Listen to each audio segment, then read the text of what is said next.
If you've been following all of our coverage in Engadget, you probably have a sense that we really like Dell's XPS 13. It's been one of our highest rated ultra-portable laptops over the past several years, and it has pretty much everything we'd want in a thin and light. So this year at CES, Dell's doing something a little different, and it's introducing a new model called the XPS 13 Plus.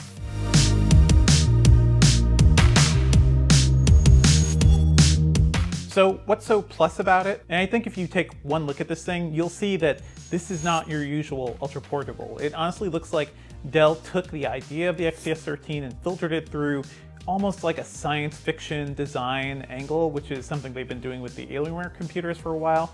This computer still has Dell's gorgeous Infinity Edge screen, but what's really interesting is what's happening below that. The keyboard has an edge-to-edge design that's lattice-free. That basically means there's no spacing in between the keys, and it just gives a really cool, modern look to this computer.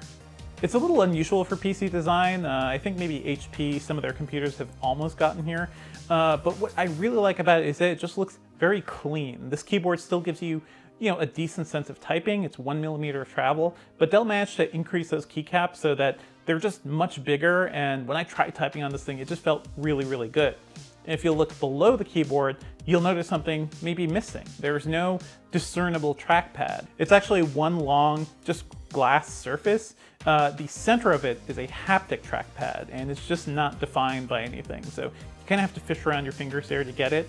It is a really cool, clean look, and in my testing, it seemed to work really well. I like haptic trackpads too because they feel really good.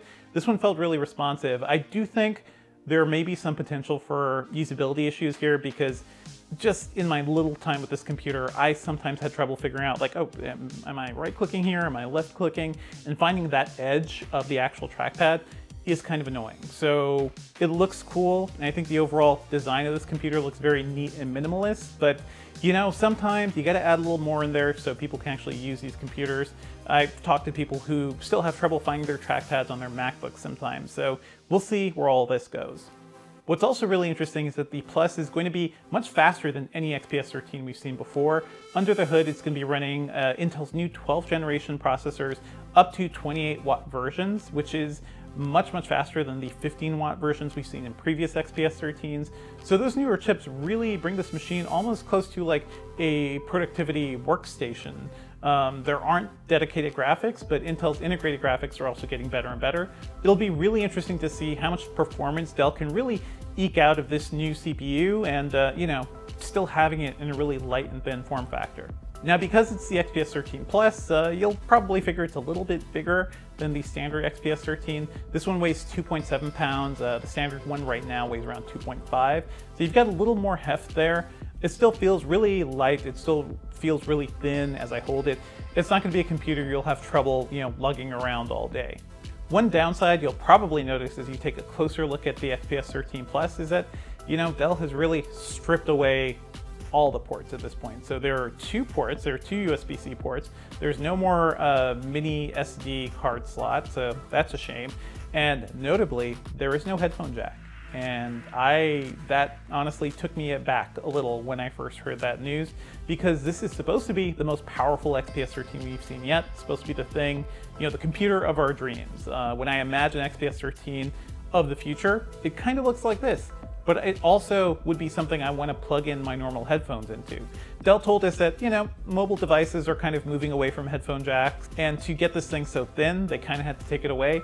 I don't quite buy that. I do think it's far easier to connect Bluetooth headphones to your phone than it is to Windows PCs. Anybody who's tried that can understand how frustrating that can be.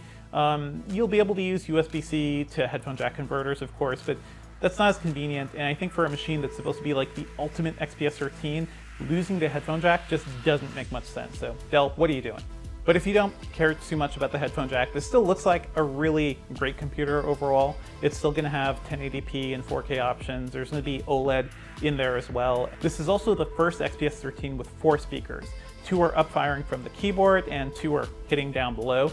I didn't get to hear anything on this machine, but more speakers are always better. That's kind of been key to what Dell did with the XPS 15 and Apple did with the new MacBook Pro, so I'm looking forward to testing that out. Dell says the XPS 13 Plus will be available this spring, starting around $1,200.